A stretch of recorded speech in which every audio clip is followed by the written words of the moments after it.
जिन्होंने आज दिव्यांगों के स्कूटी वितरण कार्यक्रम के अंदर मुझे आमंत्रित किया। क्योंकि स्कूटी वितरण का कार्यक्रम सांसद को से स्कूटी दी गई और मैं माफी भी चाहता हूं कि स्कूटी आए हुए काफी समय हो गया था और मैंने तो इनको ये भी कहा कि आप एक बार स्कूटी बंटवा दें सब लोगों को। इनकी इच्छा थी कि मैं खुद मेरे हाथ से ये काम करूं, तो मैं आज इस कार्यक्रम के अंदर उपस्थित हुआ। सम्मानित मंच, उन्हीं को स्कूटी मिलती है जिसका लाइसेंस भी होना चाहिए, कुछ मापदंड है, नियम कायदे हैं, तो शिथिलता की हम बात करेंगे इस मामले में, लेकिन लाइसेंस अनिवार्य है। तो कई लोगों के कागज मेरे पास आए थे, उन सबको स्कूटी शायद इस कार्यक्रम के अंदर नहीं मिल पाएगी। मैं उनको आश्वस्त करता हूं कि आज ही नई लिस्ट बनवा के जो लोग इसके अंदर मापदंड पूरा करते हैं, नियम कायदे के अंदर, उन सबको स्कूटी वितरण जल्दी कार्यक्रम जल्दी आपका करा के और नए साल के अंदर इनको पहले महीने के अंदर सारा स्कूटी का वितरण करना। उनको निराश होने की आवश्यकता नहीं, ये तो आपका खुद का सांसद कोष है। और मैं तो हमेशा लोकसभा के अंदर आप देखते हैं सांसद कोष बढ़ाने के बारे में बात करी। जब विधायकों का फंड 5 करोड़ हो गया तो एमपी का 5 करोड़, उसमें प्रधानमंत्री जी ने 2 साल का बजट कोरोना के नाम पे एमपी का रोक दिया था, ये आप सबको विदित है। फिर भी मैं प्रयास करता हूं कि एमपी कोटे का पैसा प्रत्येक व्यक्ति के, अंतिम छोर पर बैठे व्यक्ति के, ग्राम पंचायतों के विकास के लिए, गांव के विकास के लिए, क्योंकि संसदीय क्षेत्र में बहुत सारी पंचायतें हैं और 5 करोड़ रुपए का अगर हम पंचायतवार बांटे और शहरों के अंदर नगर पालिका को दे तो आपको पता है कि बहुत ही कम पैसा आता है पंचायतों के अंदर। बार बार हम डिमांड भी कर रहे हैं, आप रोज देखते हो लोकसभा के अंदर। ऐसा कोई मामला नहीं होगा जो हनुमान बेनीवाल ने हिंदुस्तान की सबसे बड़ी पंचायत में नहीं उठाया, चाहे वो किसी भी समाज का। और जब दिव्यांग जन आंदोलन कर रहे थे, मुझे याद है 18 या 17 की बात होगी, 16 के अंदर बहुत बड़ा आंदोलन इन्होंने किया था और सरकार जबरन इनको वहां से हटाना चाहती थी। मैं इनके आंदोलन स्थल पे गया था, सरकार से बात भी करी और 250 रुपए उनके बढ़े थे। मैं मांग करता हूँ राजस्थान की सरकार से कि दिव्यांग जनों को जो 750 रुपए मिलते हैं उसको तुरंत बढ़ा के कम से कम 1500-2000 रुपए प्रत्येक व्यक्ति के सरकार को करना चाहिए। बजट आने वाला है तो ये मुख्यमंत्री जी को अपील का बड़ा शौक है, हर जगह वो अपील करते हैं, तो मेरी भी अपील है मुख्यमंत्री जी कि आप 1500-2000 रुपए इनका, दिव्यांग जो है ये भी हमारे एक समाज का हिस्सा है और इनको उम्मीद होती है अपने समाज में अग्रणी लोगों से, सरकार से टकटकी लगा के देखते हैं। तो इस बजट में कोई ऐसी घोषणा दिव्यांग जनों के अंदर करें और मेरे हिसाब से जिससे पुण्य मिलेगा, क्योंकि पाप तो बहुत ज्यादा हो गए राजस्थान के अंदर। आप देख रहे हो कोई सुरक्षित नहीं, कोई पेपर, हर पेपर आउट, देखो आप चारों तरफ क्या हो रहा है, लूट खसोट लगी इस देश प्रदेश के अंदर। भाइयों, इस व्यवस्था के अंदर अगर कोई व्यक्ति अकेले लड़ाई लड़ रहा है तो मेरे हिसाब से, मैं तो आपके सामने लड़ ही रहा हूं, सत्ता को ठोकर मार के कोई नहीं लड़ता। सत्ता सबको प्यारी होती है, हर व्यक्ति चाहता है। अब बच्चों को पूछ लो, सड़क पे जो चल रहे स्टूडेंट, उनको पूछो क्या चाहते हो, वो सरकारी नौकरी चाहते हैं। कोई ये कहेगा कि मैं सेवा करना चाहता हूँ, हर व्यक्ति सरकारी नौकरी चाहता है और सरकार में जब नौकरी मिल जाती है तो अपना प्रमोशन चाहता है। कई लोग तो ऐसे हैं, नौकरी लगने के बाद कहते हैं मैं तो हाजिरी भी नहीं लगना चाहता और मेरा ध्यान रखना, हाजिरी भी भरती, मैं घर पर दूसरा बिजनेस करूंगा। ऐसे लोग भी बहुत ज्यादा मैंने देखा है। ऐसे लोगों कई तो मेरे साथ पहले रहते थे, भगाया मैंने उनको, सस्पेंड करवाया 2-3 लोगों को कि वे स्कूल के अंदर हाजिर नहीं देते थे और मेरे नाम का बदमाशी करते थे, हनुमान जी के साथ रहते, निलंबित किया उनको, फिर ले जाकर पटका भी स्कूल के अंदर टाइम टू टाइम बैठे। हमें किसी बात का अगर पता लग जाता है तो निश्चित रूप से उस पर कार्रवाई होती है। और मैं तो हमेशा कहता हूं कि कई तरह के अनर्गल बयानबाजियां सोशल मीडिया पे, अखबारों के अंदर चलती है, मैं मेरी गारंटी ले सकता हूं कि मैं 100% सही हूं, मेरे आसपास के लोग सही है। अगर आसपास के लोग कोई गड़बड़ कर रहे हैं और मुझे पता लग जाए तो दोबारा गड़बड़ नहीं करेंगे, ये मैं आपको विश्वास दूंगा। उनको भी रास्ता दिखा दूंगा, मैं इतना आपको विश्वास इस आरएलपी पार्टी की तरफ से मैं तुमसे दिखा सकता हूं। एक व्यक्ति जो स्टेट में लड़ाई लड़ रहा है स्टेट की सरकार से, और जैसे ही कोटपुतली क्रॉस करते हैं वो लड़ रहा है दिल्ली की सरकार से, और दिल्ली के अंदर मिनिस्ट्रियां मेरे हिसाब से देश में किसी नेता ने छोड़ी नहीं। मैं जहां बैठा हूं उन प्रधानमंत्री से मिलने के लिए तमाम प्रदेशों के मुख्यमंत्री और बड़े नेता जो मोदी के विरोध की बात करते हैं वो उनके घर के दरवाजे के चक्कर लगाते हैं। हनुमान बेनीवाल पहली पारी उसने खेली, सांसद बना, और मैं चाहता तो दिल्ली की सत्ता के अंदर शामिल हो सकता था। लेकिन भाइयों, आपको पता है जब देश के अंदर किसान आंदोलित थे, पंजाब हरियाणा उत्तर प्रदेश के किसानों ने मेरे से कहा कि हनुमान जी आप किसान के बेटे हो, आप अगर मोदी का साथ छोड़ दो तो किसानों की जीत हो सकती है। मैंने एक पल नहीं गमाया, शाहजहांपुर का हाईवे जाम किया और प्रधानमंत्री की सत्ता को ठोकर मार के, जिस तरह वीर तेजाजी महाराज ने गायों के लिए अपना प्राण न्योछावर की, वचन के पक्के थे, उन्होंने कहा कि मेरा वचन नहीं जाना चाहिए और इसी तरह बलिदान दिया। हनुमान बेनीवाल भी वीर तेजाजी महाराज की धरती का सांसद है, उनका भक्त है। उन्होंने किसानों को जबान दी थी कि जब भी किसान जवान को इस देश में आवश्यकता पड़ेगी, सत्ता छोड़ के सड़क पर मैं मिलूंगा। और सत्ता छोड़ दी। सत्ता कोई नहीं छोड़ता, सत्ता बहुत कम लोग छोड़ते हैं। 3, 8, 13, 18 के अंदर राजस्थान की सरकारों से लड़ा, हार्डकोर अपराधियों से लड़ा और किसान कौम का झंडा इस राजस्थान और देश के अंदर आगे अगुवाई करता हुआ चला। भाई एक जमाना था कि ये हमारे नेता जो बड़े हुआ करते थे वो झंडा लाते थे हरियाणा के किसी नेता का, यूपी के किसी नेता का, और उसके झंडे से उसके नारों के साथ चलते थे।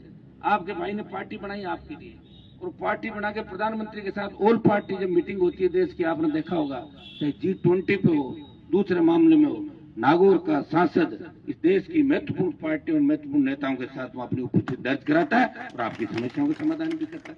शायद राजस्थान के इतिहास के अंदर RLP पहली पार्टी होगी जो जवान और किसानों की पार्टी है।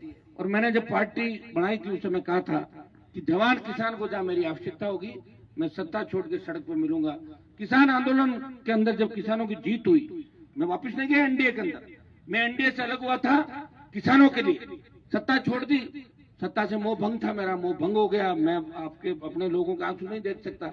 और जब अग्निपथ आई देश के अंदर, जब अग्निपथ का पहला विरोध अगर देश के किसी सांसद ने किया, जिसने किसान के बेटों की चिंता की, जिसने ये कहा कि हम खाली नौकरी के लिए सेना के अंदर नहीं जाते, हमारा इतिहास है, रेजिमेंट खत्म करने की साजिश प्रधानमंत्री जी आप और आपकी पार्टी कर रही है, हमें मंजूर नहीं, अग्निपथ वापिस होना चाहिए। और लोकसभा के अंदर विरोध करके और जोधपुर में 2 लाख जवानों की रैली करके अगर मोदी को चेतावनी किसी ने दी, और अभी भी लोकसभा का सत्र देखा था, इस अग्निपथ का कोई विरोध कर रहा है, वो देश का एकमात्र सांसद है जो जवान की पीड़ा समझता है, अपने भाइयों के लिए अग्निपथ का विरोध कर रहा है। शीघ्र दिल्ली की ओर धीरे धीरे मैं बढ़ूंगा, ये भी मैं आपको विश्वास दिलाता हूँ। मेरा खुद का किसी झगड़ा नहीं, अब मैं इस रिश्ते में आ गया, मैं जब चाहूं सत्ता दरवाजे में खड़ी है, कौन सी सत्ता लेनी है वो तैयार है, लेकिन मैं ऐसी सत्ता के अंदर शामिल नहीं होऊंगा।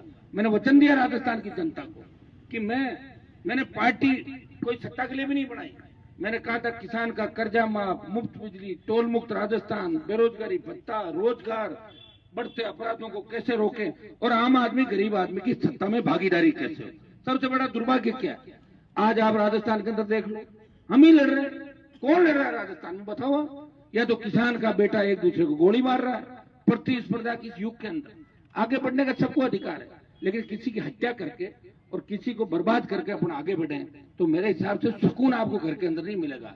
हाँ, एक सुकून जरूर मिलता है, जो इस व्यवस्था को ठीक करने का प्रयास जो करता है उसको सुकून मिलता है। मुझे सुकून इस बात का मिलता है कि मैं उन तमाम लोगों से लड़ रहा हूं जिन्होंने कहीं न कहीं इस व्यवस्था को बिगाड़ने का काम किया। उन तमाम लोगों से हनुमान बेनीवाल का झगड़ा है, मेरा किसी से कोई व्यक्ति का झगड़ा नहीं। झगड़ा किस बात का हो बताओ? राजस्थान के तमाम नेता, कोई रात को मेरे से मिल गया, कोई दिन में मिल गया, कोई दिल्ली मिल गया, कोई जयपुर मिल गया, कोई हाथ जोड़ गया, कोई प्रणाम कर गया, फिर झगड़ा किस बात का बताओ? लोग तो बयान देते हैं बाहर सड़कों पे, लेकिन उनकी इतनी हिम्मत नहीं कि मेरा मुकाबला कर सके। और मैंने जिनका पीछा किया उनको दिन में तारे दिखा दिए। इस राजस्थान की राजनीति के अंदर जो अपने घरों से राजनीति चलाते थे, रिमोट कंट्रोल जो घर से तय करते थे, ये होगा वो होगा, उनको घर बिठा दिया। ये आपके आशीर्वाद का ही परिणाम है। किस तरह मेरे परिवार ने यहाँ एक आपने देखा होगा पुराना युग, कई लोगों को याद होगा, कईयों को याद नहीं, बच्चों को, नागौर के अंदर किस तरह एक व्यक्ति आया नागौर के अंदर 98 के अंदर, जब मैं देखता था कि एसपी ऑफिस के अंदर जाने की हिम्मत किसी की नहीं होती थी, हेड कांस्टेबल को ज्ञापन देते थे लोग। मैं आया और पहली बार मुझे याद है किस्सा था, मैं एसपी ऑफिस में 100-200 लोगों के साथ घुस गया था। ये एसपी ऑफिस तो था ही नहीं, पहले का एसपी ऑफिस पीछे हुआ करता था, ये बाद में नया एसपी ऑफिस बना। आप लोग शायद जानते, पीछे एसपी का ऑफिस था। एसपी परेशान हो गया, उस जमाने में बीजेपी का राज था, और वो बोला कि साहब यहाँ तो कोई आज तक नहीं आया। मैंने कहा अब आ गया ना, मैं आ गया यहाँ पे, अभी ऐसे ही चलेगा। और भाइयों सिस्टम को बदल दिया। यही राजस्थान था, यही नागौर था। अब डीजी, आईजी, कमिश्नर जब चाहो बुला लो सड़क पे, हाईवे पे, आप देखते हो रोज की व्यवस्था। लेकिन लॉ एंड ऑर्डर को कभी बिगड़ने नहीं दिया। व्यवस्था, लॉ एंड ऑर्डर हाथ रखा कि जहां भी हम जाते हैं लॉ एंड ऑर्डर नहीं बिगड़ना चाहिए, ये हमेशा ध्यान रखा। 5 रात की रैलियां करी राजस्थान, अग्निपथ का आंदोलन था, पहले नगर में आंदोलन को हाथ में नहीं लेता तो बिहार, बंगाल, उड़ीसा की तरह यहां भी हिंसा होती। लेकिन हनुमान बेनीवाल ने पहले दिन ये कहा कि आंदोलन को हाथ में लेना है, बच्चों का भविष्य खराब नहीं, हमें अग्निपथ को वापस करवाने के लिए ही लड़ाई लड़नी।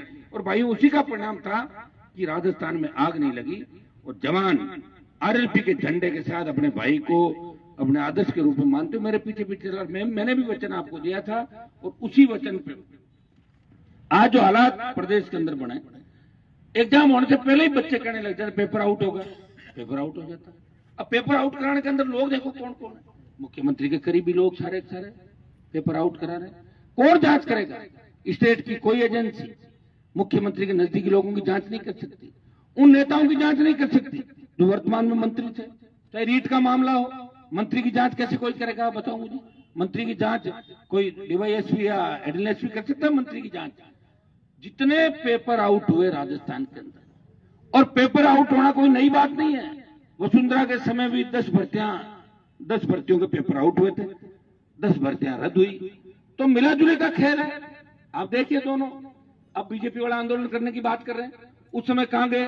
जब वसुंधरा मुख्यमंत्री थी तब आपने आंदोलन किया तो नहीं? भारतीय जनता पार्टी के लोगों ने, कांग्रेस ने भी आंदोलन नहीं किया। उस समय भी हनुमान बेनीवाल था जो विधानसभा के अंदर आरपीएससी को सब्जी मंडी बताया था कि सब्जी मंडी है आरपीएससी, यहाँ चाहे जो ले जाओ आप उठा के, कोई भी और ले जाओ। तब आरपीएससी के चेयरमैन को जेल में डाला। और मेरे हिसाब से मैंने उस समय मांग करी थी कि आरपीएससी को उस चेयरमैन के साथ साथ पुराने 10 साल के अगर चेयरमैन की जांच होती तो 2nd ग्रेड 3rd ग्रेड जिनके 10th 12th और ग्रेजुएशन में थे उन्होंने आरएस, आरपीएस और ये एग्जाम टॉप किए। 2nd ग्रेड वाला व्यक्ति अचानक उसमें इतना कहां से दिमाग आ गया कि टॉप कर लेगा? कर ही नहीं सकता कभी। तो इसलिए कर लिए कि आरपीएससी के चेयरमैन के रिश्तेदार थे। एक तो आरपीएससी का हमारे चेयरमैन ऐसे थे राजस्थान के अंदर जो पहले ही कह देते थे मेरे इतनी भतीजी भांजी और ये है, तू अगर उससे रिश्ता करेगा तो तुझे एसडीएम बना दूंगा, तू सगाई करेगा तो तुझे डिप्टी बना दूंगा, लेकिन करनी मेरे उससे पड़ेगी, नहीं तो नहीं बनाऊंगा। ये धंधा चला राजस्थान के अंदर। और एक व्यक्ति और एक गिरोह बन गया छोटा सा। कोई समाज और किसान को फायदा नहीं हुआ भाइयों। अगर मैं मेरे घर का ही फायदा करने लग जाऊं तो आपका फायदा कैसे करूंगा बताओ? अब आप ये कहोगे कि आपके भाई को एमएलए बना दिया, तो फ्यूचर की जनता ने उस समय कहा आरएलपी को की जीत आवश्यक थी राजस्थान के अंदर। अगर मैं फ्यूचर में चुनाव हार जाता तो राजस्थान में कैसे लड़ाई लड़ता? लेकिन फ्यूचर के लोगों ने कहा कि हनुमान जी अगर चुनाव लड़ाना आपको तो अपना परिवार से लड़ा दो, हम वोट दे देंगे, नहीं तो हम वोट नहीं देंगे। क्या यही बात हुई थी सारी? और आपके के अनुसार मैंने लड़ा दिया चुनाव घर से, तो ये आपके कहने से लड़ाया। कई बार ऐसी परिस्थिति आ जाती है आदमी की कि उससे उस समय क्या करना होता है, तब हमने आपको ही छोड़ दिया और जो आपने कहा वही कर दिखाया। और मेरी विचारधारा में कभी बदलाव नहीं आया, मैं जैसा हूं वैसा ही चल रहा हूं। अभी आम आदमी से भी बात करता हूं, बच्चा भी मेरे से अपनी बात कह देता है और हर आदमी मुझे राय देता है, मैं उसकी राय लेता हूं। मैंने कई नेताओं को देखा, प्रधान बन जाते हैं, एमएलए बन जाते हैं, उसके बाद दिमाग उतना खराब हो जाता है, हमें मत बताओ हम बहुत ज्ञानी हैं, और वो बाद में 2 साल बाद सड़क पे आ जाते हैं, आते जाते हैं। कितने लोग, मैं 20 साल पीछे मुड़ के देखता हूँ, कितने लोग चले गए, कितने बड़े मंत्री थे, कहाँ कहाँ वो गए थे और चले गए सारे। अब घूमते हुए क्यों थे उनके परिवार के लोग, हमारे साहब ये थे, पापा ये थे, दादाजी। अब कौन पूछता दादाजी पापा जी को? तो वर्तमान क्या है? तो हमने तो वर्तमान को देखा है और कभी घमंड अभिमान नजदीक से भी नहीं छुपाया मुझे। और इसी का परिणाम है कि आप लोग प्यार करते हो 36 कौम के लोग। और आप देख रहे हो अभी रतनगढ़ के अंदर हाईवे पे दुकानें, होटलें टूट रही है। वहां से टेलीफोन आए लोगों के कि साहब हमारे सब नेताओं ने स्विच ऑफ कर लिया। नेताओं की तो आदत है, जैसे ही पुलिस आ जाती है और मौके पर कोई आ जाता है नेता स्विच ऑफ कर लेते। क्या बात में कोने तो कोर्ट कचहरी को मामला, लेकिन कोर्ट कचहरी के अंदर भी अपनी बात को रखना। जिस तरह बंजारों के घर उजाड़े गए, हाईकोर्ट का आदेश था, मैं नहीं था, मेरे दोनों विधायक जो शेड्यूल कास्ट से आते हैं वहां गए और उन्होंने संघर्ष किया। वहां पे मुकदमे दर्ज हुए और सुप्रीम कोर्ट से स्टे पे दोनों विधायक, उनकी गिरफ्तारी हो जाती। सरकार से लड़ना बड़ा टेढ़ा काम है। लेकिन उसका फायदा ये हुआ बाद में जब हमने आंदोलन किया नागौर के अंदर, उसका फायदा ये हुआ कि उसके बाद किसी जेसीबी का पंजा और बुलडोजर किसी गरीब किसान के गोचर की भूमि पे नहीं लगा। सरकार ने एक अध्यादेश जारी किया, एक परिपत्र जारी किया कि गोचर के अंदर अगर कोई 50 साल, 40 साल, 30 साल, 20 साल से रहता है और वो गोचर में अगर उसके रहने की दूसरी कोई व्यवस्था नहीं तो गोचर में बराबर की जमीन वो दे दे तो उसको पट्टा दे दिया जाए। ये दिलवायर यहीं अपने ही नागौर से ही शुरुआत हुई थी और अब राजस्थान और देश में उदाहरण दिए जाते हैं कि यार गोचर में देखो हट रहे, कौन सा कानून लाए, तो बोलो हनुमान जी ने बनवाया था ना, वो कागज निकालो। तो ये नागौर का नाम चला पूरे राजस्थान में। मैं कोई मेरी लड़ाई थोड़ी लड़ रहा हूँ, मैं हर व्यक्ति की लड़ाई लड़ता हूँ, मेरी आदत है, आप सारी बात जानते हो। इतना ही विश्वास आपको दिलाता हूँ कि समाज कल्याण जो सबसे महत्वपूर्ण महकमा समाज कल्याण। दुर्भाग्य देखिए हमारे गर्ल्स हॉस्टल के अंदर समाज कल्याण कार्यालय चल रहा है, सरकार सो रही है, कलेक्टर सो रहा है हमारा यहाँ पे। आज बात करूंगा मैं, अगर आसपास कोई जमीन है या आसपास अगर कोई जमीन है तो इसका प्रपोजल बना के और समाज कल्याण के लिए आपका अच्छा ऑफिस बनाए, जमीन का अलॉटमेंट करा के पूरा ऑफिस का वो भी कराएंगे। तब तक जब तक ऑफिस नहीं बन जाता हमारे दिव्यांग भाइयों को ऊपर चढ़ने करने में दिक्कत। रैंप की बात भजन सिंह जी ने कही और हमारे नरेश जी ने बात की, एक बार ये कागज मुझे लिख के दे देते हैं, मैं ये भी बनवा दूंगा। आज समाज कल्याण की हमारी जो योजनाएं देखिए आप, कितनी अच्छी अच्छी योजनाएं, जातीय अनुसूचित जनजाति छात्रवृत्ति योजना, लेकिन उसमें थोड़ी सी एक दिक्कत आ रही है कि छात्रवृत्तियां समय पर नहीं मिलती और ओबीसी के युवाओं के अंदर इस बात का रोष रहता है कि हमें छात्रवृत्तियां मिली नहीं रही। स्टेट के पास सीमित बजट है, इसका हम कोई प्रयास ऐसा करेंगे कि दिल्ली पूरा बजट दे, स्टेट पूरा बजट दे, छात्रवृत्ति किसी की नहीं अटके। ओबीसी के जवानों को मैं आश्वस्त करता हूं, हमारे जो शेड्यूल कास्ट शेड्यूल ट्राइब के मेरे भाई है उनको भी आश्वस्त करता हूं कि छात्रवृत्ति समय पे मिले ताकि बच्चे आगे अपनी पढ़ाई ढंग से कर सके। आपकी कन्यादान योजना जो 2 पुत्रों के उसके अंदर पैसा, अच्छी योजना है सरकार की। देखिए सरकार प्रयास तो करती है लेकिन वो धरातल पे लागू कैसे हो, योजना प्रयास करने से नहीं होता। इसके अंदर कई हमारे लोग ऐसे होते हैं जो सिर्फ अपना स्वार्थ सिद्ध करते हैं, 5 जनों को गाड़ी में इकट्ठा करके ले जाएंगे, उनको बेचारों को देंगे नहीं, बीच में कमीशन खा के भाग जाएंगे। तो ऐसे लोगों से भी मैं अपील करूंगा कि कम से कम ये जिंदगी बार बार नहीं मिलती, सेवा का मौका बार बार नहीं मिलता, अपने लोगों को धोखा कोई भी नहीं दे, इस बात का पालन आप लोग करें। एक आपके साथ योजना ये भी है कि अंतरजातीय विवाह योजना, इसमें हमारे समाज के भी कई बड़े बड़े लोग हैं, उनके बच्चे इधर उधर भाग रहे हैं, तो उनके भी ये काम आएगी योजना। 50,000 5 लाख कितने मिलते थे? हाँ, इसमें काफी लोगों को ये फायदा हो जाएगा। इसमें 5 लाख रुपए उन लोगों को मिल जाएंगे। ये गिनती भी लिस्ट धीरे धीरे आपके सामने इस साल के अंदर सारी आ जाएगी, कौन कहाँ गया, किसको योजना का लाभ मिला या नहीं मिला, वो भी होगी। ये 50 योजना इनकी है। ये जो आप लोन देते हैं,